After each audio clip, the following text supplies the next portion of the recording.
নমস্কার বন্ধুরা, কল্পনার কিচেনে আপনাদের সবাইকে স্বাগত। আজকের রেসিপি মটরশুঁটির কচুরি। মটরশুঁটির কচুরি বানানোর জন্য প্রথমে কড়াইতে তেল দিয়ে তেল গরম করে নিয়েছিলাম।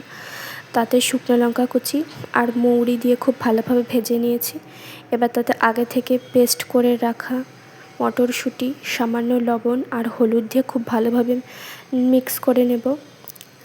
খুব ভালোভাবে মিক্স করে নেব যতক্ষণ না পর্যন্ত শুকিয়ে যায়। এবার শুকিয়ে গেলে তাতে ভাজা জিরে গুঁড়ো আর দিয়েছি ধনে গুঁড়ো দিয়ে খুব ভালোভাবে মিশিয়ে নামিয়ে নিয়েছি। অন্যদিকে ডো বানানোর জন্য 2 বাটি ময়দা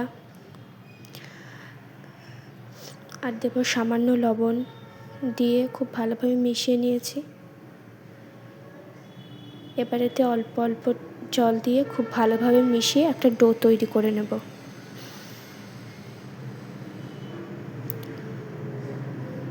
আমাদের ডোটা বানানো হয়ে গেছে। এবার সেই ডোটা থেকে এক এক করে লেচি কেটে নেব।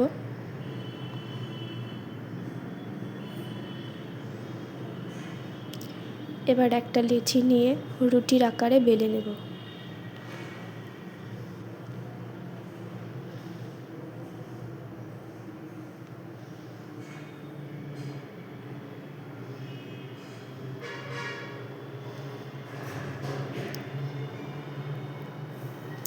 এবার এতে আগে থেকে মটরশুঁটির পুরটা তৈরি করে রেখেছিলাম সেটা দিয়ে দেব।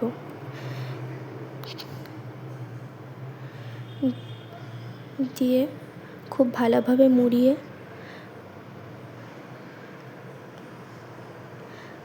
গোল করে নেব।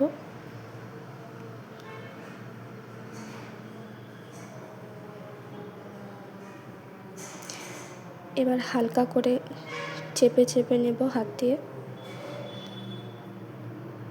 তৈরি হয়ে গেছে আমাদের মটরশুঁটির কচুরি।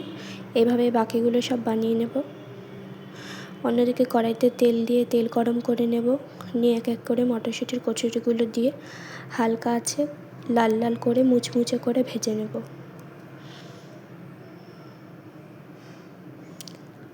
আমাদের কচুরি ভাজা হয়ে গেছে। এভাবেই সবগুলো ভেজে নেব। তৈরি হয়ে গেছে আমাদের মটরশুঁটির কচুরি। আপনারাও বাড়িতে বানাবেন আর জানাবেন কেমন হয়েছে।